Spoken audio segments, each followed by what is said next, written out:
evening. I am so excited about this topic, Business Director Kimberly Williams. You did a fantastic job with bringing that energy, and so I hope this topic definitely energizes everyone.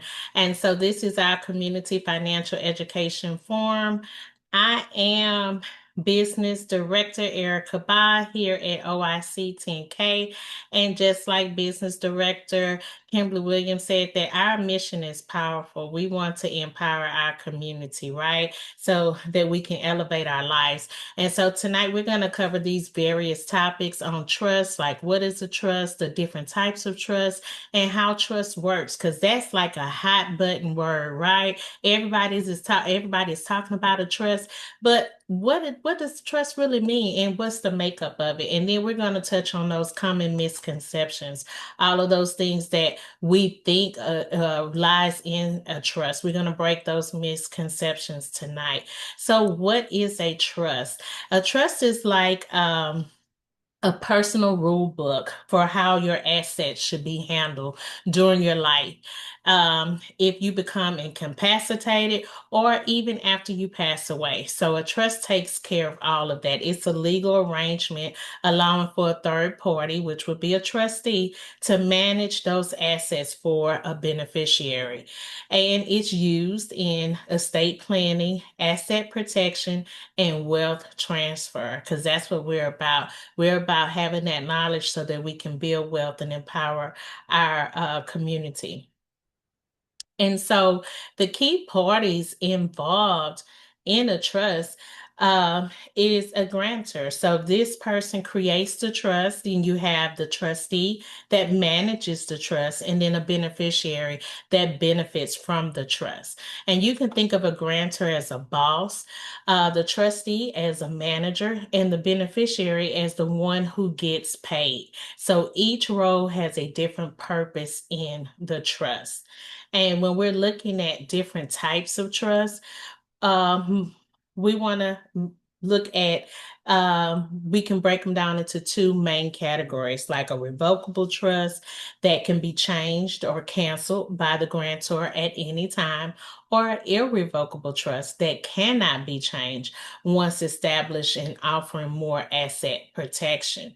And then there's other type of trust, right, for specific purposes, whether that's a living trust, a special needs trust, a charitable trust, or a testamentary trust. So most people start with that revocable living trust to avoid probate and keep control during their lifetime.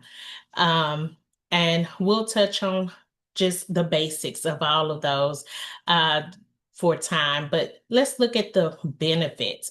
So, the top benefits of creating a trust. It avoids the probate. It maintains privacy. It plans for incapacity. It controls asset distribution, and it protects your heirs. And it also reduces state taxes. So a trust isn't just for wealthy, it's for anyone who wants that peace of mind about how their assets will be handled. And so let's look at how does it work, right? Remember that grantor they set up the trust, and then the assets are transferred into the trust. And so that trustee, that manager, that the trustee manages the assets per trust instructions, and then the assets are distributed to the beneficiaries based on the terms of the trust. But keep in mind, if you don't move assets into a trust, and that's another way of saying funding the trust by putting the assets into it. It's like you're building a safe and not putting anything inside of it. So you can't have one without the other, just to have the language, the document, but not really properly knowing how to fund it. you missing all of the key components. So let's look at some real world examples of those specific trusts. Here is an example of someone who has put in place a living trust just for a specific reason. We have Maria here. She's a single mother. She's in her 50s. She has a home, she has savings and a retirement account, and she wants to make sure that if she becomes incapacitated, that someone she trusts can manage her assets. When she passes, she wants her children to avoid the delays and costs of probate. So, what does she do? She sets up a revocable living trust. She names herself as the trustee and her sister as a successor trustee. So, that's the way that she has already taken care of the what ifs, and she can enjoy and be present in her children's life now. Here's an example of that testamentary trust. James and Angela, they have three young children, and they want to make sure that their kids don't receive a large inheritance all at once if something happens to them. And so this is very responsible, knowing that maybe someone may be immature when it comes to financial affairs, and they want to give them time to grow up to meet those obligations so they just don't mishandle, misuse, or lose their inheritance. So, in their wills, they include instructions to create a testamentary trust that will manage the inheritance until each child turns 25. So, that's very specific. And that is a good idea when you can answer the what ifs now and be present in the moment and know that, oh, I have young children and anything can happen, but I want to make sure that they don't waste the inheritance that I've worked so hard to leave them, that they have proper time. So you can do that with this legal document in your trust. Here's another example of a special needs trust. And so Tanya has a 20-year-old son with autism who receives government benefits. Those government benefits come in the form of SSI and Medicaid, and she wants to provide for him financially without affecting his eligibility for those programs, because those programs also consider, well, how much income or what other assets that individual may have when the need is for them to be able to take advantage of those programs, especially as an adult child, an adult special needs child. So she's advised and she sets up a special needs trust to ensure that he receives money for additional care and support without losing access to those public benefits. And so those public benefits are so important. And this is very being financial responsible and then understanding the dynamics of the family and how a trust can meet those needs of the family. And then our last example is a charitable trust. And so this was new.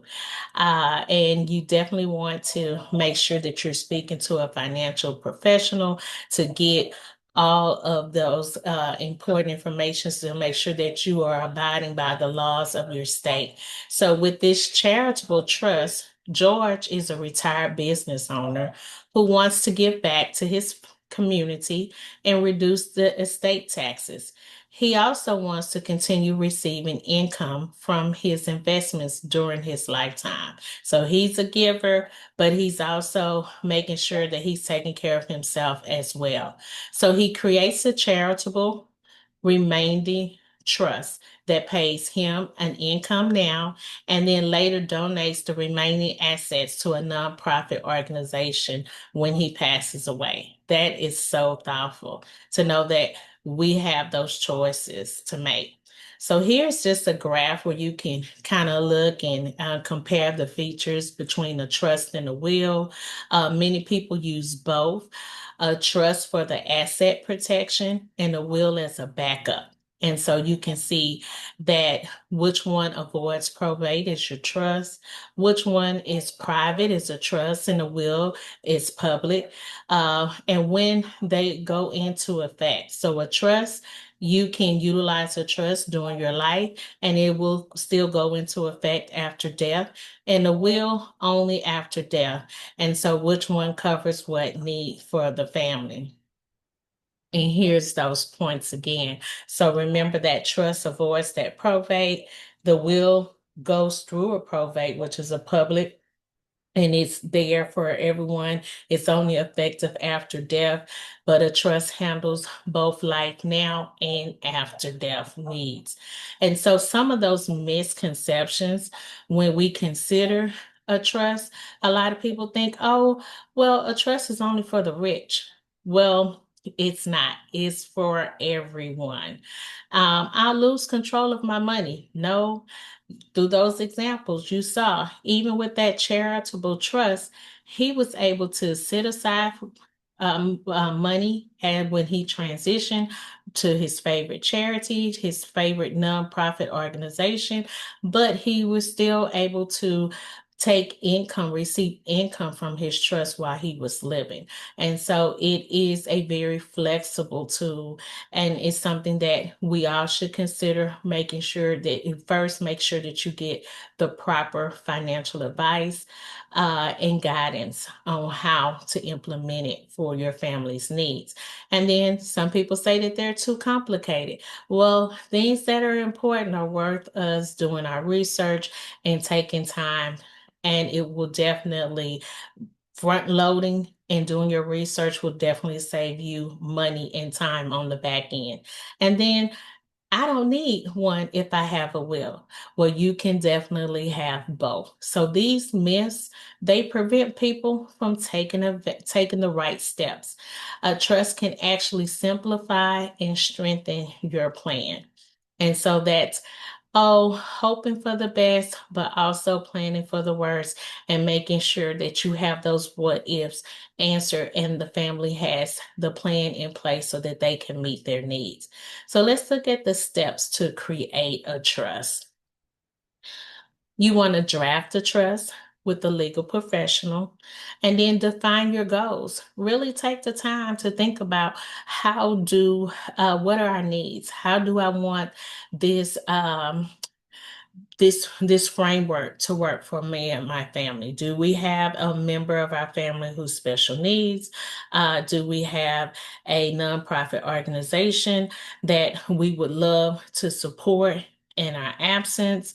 Um, do we need to consider maybe that our children will not be mature enough, that they need time to gain those money management skills? And so, do we want them to receive systematic payout of their inheritance or at specified ages?